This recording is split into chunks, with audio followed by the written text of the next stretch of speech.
Como liberar a sua fé. Autor Kenneth Hagin. A produção deste audiolivro é resultado de uma parceria do canal Audiolivros e Mensagens e canal Adailton de Jesus. Narração Adailton de Jesus. Edição e arte final do vídeo Evangelista João Batista, do canal Audiolivros e Mensagens. Como liberar a sua fé. Capítulo 4. A confissão certa, porta para o sobrenatural. A Bíblia contém os pensamentos de Deus e, naturalmente, os pensamentos do Senhor são diferentes do que pensam os seres humanos. As Escrituras esclarecem: porque os meus pensamentos não são os vossos pensamentos, nem os vossos caminhos os meus caminhos, diz o Senhor. Porque assim como os céus são mais altos do que a terra, assim são os meus caminhos mais altos do que os vossos caminhos, e os meus pensamentos mais altos do que os vossos pensamentos. Isaías, capítulo 55, versículo 8 e 9. Você não compreende sempre, com a mente, tudo o que diz a Bíblia, quando os seus pensamentos não foram renovados. Mas a palavra ainda opera, pelo dizer ou pelo orar. Em Marcos capítulo 11, versículo 22b, está escrito: tende fé em Deus, ou tenha o tipo de fé que Deus tem. Nos versículos 23 e 24, lemos: porque em verdade vos digo que qualquer que disser, e não duvidar em seu coração, mas crê, tudo o que pedirdes, orando, crede que o recebereis e tê-lo-eis. A Bíblia ampliada diz: por isso vos digo que tudo o que pedirdes, orando, crede, entre parênteses, confiai e permanecei confiantes, que o recebereis e tê-lo-eis. Marcos, capítulo 11, versículo 24. As melhores coisas irão acontecer-lhe quando passar a agir no reino espiritual, onde é possível entrar. Seus sentidos e seu intelecto hesitarão e tentarão impedi-lo de penetrar nesse âmbito, porque se a mente não for renovada pela palavra de Deus, ela prenderá você no reino sobrenatural. O Senhor disse-me certa vez: tão poucos têm tocado no reino espiritual. Sim, você penetra nele pouquíssimo ao ficar cheio com o Espírito e ao falar em línguas. Mas por que não se aprofundar nele? Sim, seguir em frente até as minhas profundezas, pois em verdade todo o desejo será concedido e você poderá desfrutar a plenitude de Deus. A confissão errada é uma manifestação da sua derrota e da supremacia de Satanás. Falar como o diabo o está impedindo, de quanto ele está bloqueando seu sucesso e o mantém doente, é uma declaração de fracasso. Tais palavras glorificam o inimigo. Nossa confissão tem de testemunhar a verdade em que acreditamos. Lembro-me de uma mulher que testemunhou em uma das minhas reuniões: o diabo andou atrás de mim a semana inteira. Bendito é o seu santo nome. Sei que ela deu o seu louvor fora do contexto e realmente não teve a intenção de fazê-lo. Contudo, ao falar sobre aquilo, ela estava glorificando as obras do adversário. Certa vez, ouvi um missionário do Evangelho Pleno da América Latina falar em uma convenção. Embora houvesse naquele local uma perseguição severa por parte de uma outra denominação, o missionário só apresentou bons relatórios. Ele não contou sobre a perseguição ou as dificuldades que teve de encarar naquele país. Quando alguns missionários presentes interrogaram se ele foi perseguido tanto quanto os outros que eles tinham ouvido falar, o servo de Deus respondeu: não gosto de falar sobre o que Satanás faz, Prefiro não fazer alarde do inimigo. Ele estava certo. Uma confissão errada glorifica o diabo, mina a vida da pessoa e destrói a fé que ela tem, pois a mantém na servidão. No entanto, a confissão dos seus lábios, que faz crescer a fé em Deus, pode derrotar o inimigo em todos os combates. Por meio das palavras, é possível dar a Deus ou a Satanás o domínio sobre nós. Como foi demonstrado, para ser salvo é necessário declarar o senhorio de Jesus. Romanos 10, versículo 9. Então, ele começa a ter autoridade sobre você e a governar sua vida. Entretanto, ao confessar a habilidade de Satanás em atrapalhá-lo, embora seja cristão, estará dando ao diabo o domínio sobre você. Ele é o Deus com D minúsculo deste mundo, irá intrometer-se, porque teve permissão para isso. Pode ser uma autorização pela ignorância do indivíduo ou vontade consciente, mas ele não pode dominá-lo sem o seu consentimento. Se Satanás dominá-lo, você ficará cheio de fraqueza e medo, então não confesse o medo. Sim, e se eu tiver medo? Talvez alguém pergunte.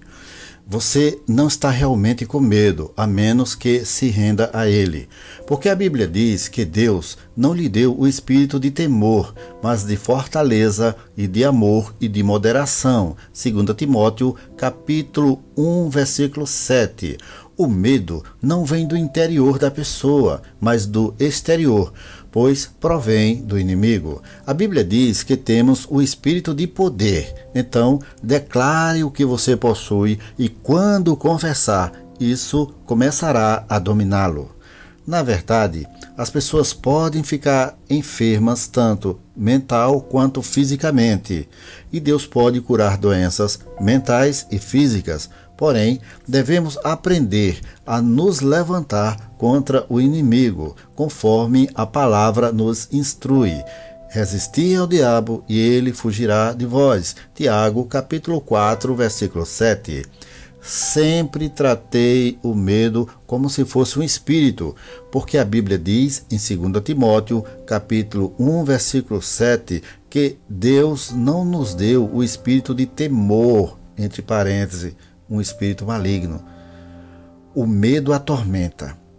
Se sou tentado a temer, sempre digo, medo, eu resisto a você em nome de Jesus Cristo e recuso-me a ter medo.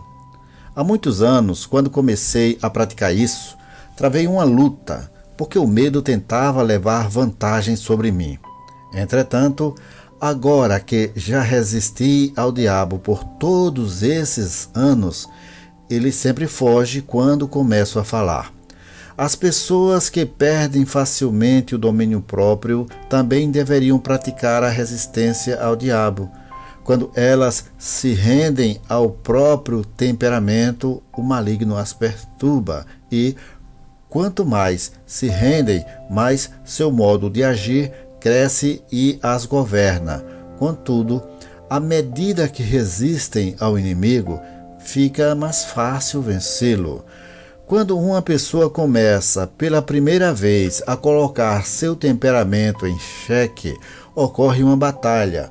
Porém, todas as vezes que ela vencer, fará com que a próxima guerra seja mais fácil.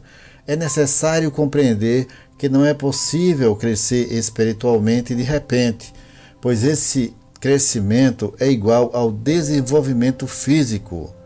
Quando praticamos a palavra de Deus, crescemos espiritualmente. O mesmo acontece com as dúvidas. Não confessem suas dúvidas. Você não lucrará mais tendo dúvidas do que se dopando. A dúvida é tão maligna quanto a droga e, se é do mal, não podemos ter envolvimento com ela. A dúvida, que é do diabo, é como um contrabando de mercadorias. Muitos pensam que têm sido apenas honestas quando confessam que têm medo ou duvida. Entretanto, se são salvos, não precisam estar cheios de dúvidas. Precisam começar a confessar as bênçãos que lhes pertencem em Cristo. Você é um cristão. Você é uma nova criatura. Fale disso, creia nisso e pense a respeito disso. Se for tentado e pessoa alguma está acima da tentação, poderá resistir ao diabo e ele fugirá de sua presença. Em nome do Senhor Jesus Cristo, recuse-se a duvidar e a ter medo, e esse ataque duplo do inimigo irá deixá-lo. Mas, se deixar brecha para ele, você será derrotado. Não alardeie que o diabo o tentou para que você duvidasse. A pessoa deveria estar tão envergonhada de falar sobre estar cheio de dúvidas quanto estaria se fosse tentada a roubar. Sabemos que é errado roubar ou mentir, mas também não é correto duvidar. Não existe proveito em discutir o que é pior, porque se é maligno, você não tem nada a ver com isso absolutamente. Você não tem mais o direito de pronunciar palavras de dúvida, nem de maldição, porque essa é uma linguagem do diabo. Pare de falar a linguagem de Satanás e comece a proferir o que é agradável a Deus. O Senhor é um Deus de fé e nós somos filhos dele. Não podemos duvidar, porque não somos pessoas que duvidam, mas somos cristãos. Assim, continue a crer. Lembre-se, confessar a habilidade de Satanás de tentar impedir o seu sucesso dará a ele o controle sobre sua vida. A declaração das suas incertezas aumenta o domínio delas sobre você e suas dúvidas tornam-se mais fortes. A confissão do medo faz com que este domine a pessoa e seus receios fiquem mais fortes. O indivíduo fica cada vez mais sob a escravidão do inimigo, mas quando confessamos ousadamente pela palavra de Deus o cuidado e a proteção do Pai para conosco, escapamos da influência satânica. Note que, quando você confessa suas dúvidas, seus medos, suas fraquezas e doenças, declara abertamente que a palavra de Deus não é verdadeira. Contudo, a Bíblia revela-nos que, pelas feridas de Cristo, fomos curados. 1 Pedro, capítulo 2, versículo 24. Você continuará doente se afirmar que ainda tem doenças, em vez de confessar que o Senhor Jesus já as levou. No entanto, quando concorda que Ele agiu sobre elas, levando-as definitivamente, então sua cura é manifestada. Frequentemente, aceitamos o testemunho dos nossos sentidos em vez de aceitarmos a palavra de Deus. O que revelam as Sagradas Escrituras? Você pode fazer essa pergunta sobre qualquer assunto. O que diz a Bíblia sobre enfermidade? A resposta está em Mateus, capítulo 8, versículo 17b. Ele tomou sobre si as nossas enfermidades e levou as nossas doenças. Sua vontade e sua fé têm ligação com sua cura. Se não crê ou não deseja ser restaurado, Deus não força a cura. Você tem participação no seu pleno restabelecimento. O Senhor não ignora a sua vontade.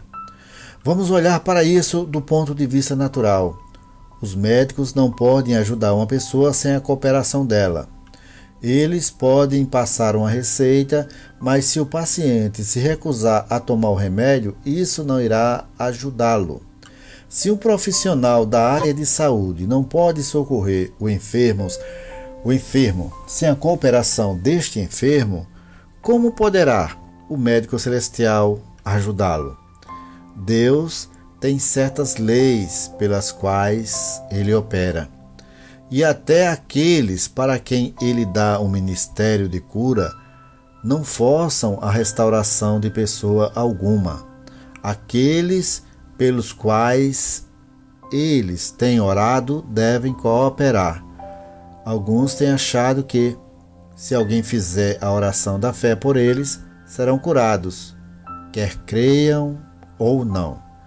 Se você recebesse a cura dessa forma, a fé não seria permanente.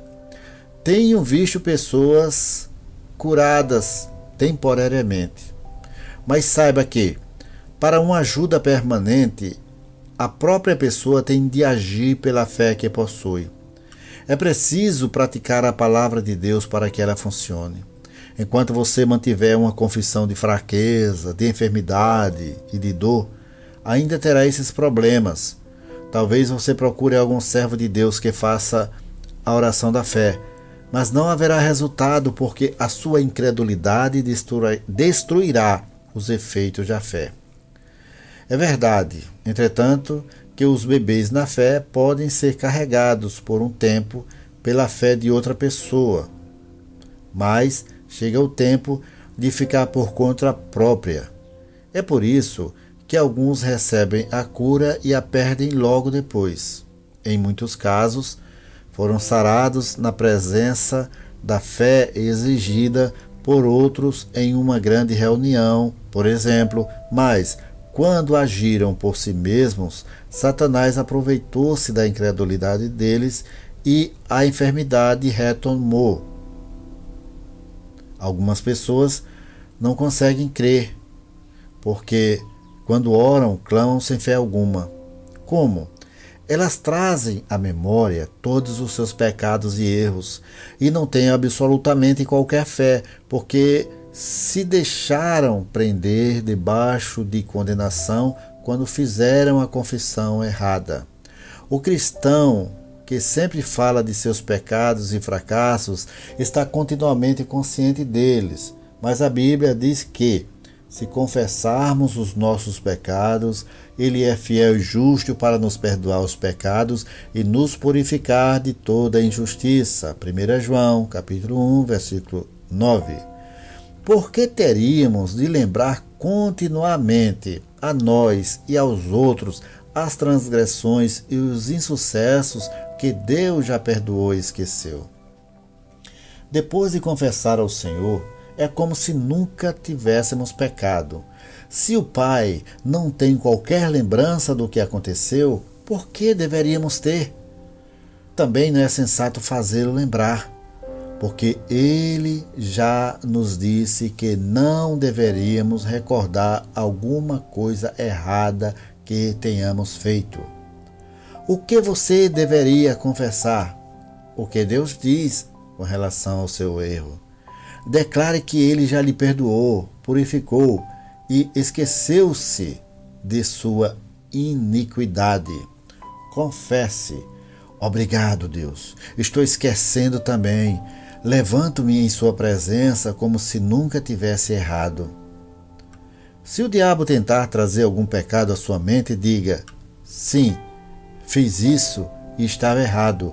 Mas o texto de 1 João, capítulo 1, versículo 9, diz: se confessarmos os nossos pecados, Ele é fiel e justo para nos perdoar os pecados e nos purificar de toda injustiça. Ele me perdoou e eu lhe agradeço por isso. No princípio, a pessoa poderá não sentir coisa alguma, mas, de qualquer maneira, deverá praticar. Poderá ser um pouco difícil para quem esteve na direção errada há muito tempo, mas, no final, sentirá que está tudo bem. Isso é fazer a confissão certa, é pensar e crer de modo correto. Não importa quanto tempo ore por sua vida, se alguém procede contra a palavra, ela não poderá operar em seu favor. No entanto, quando você age de pleno acordo com a Bíblia, ela funciona com você. Amém.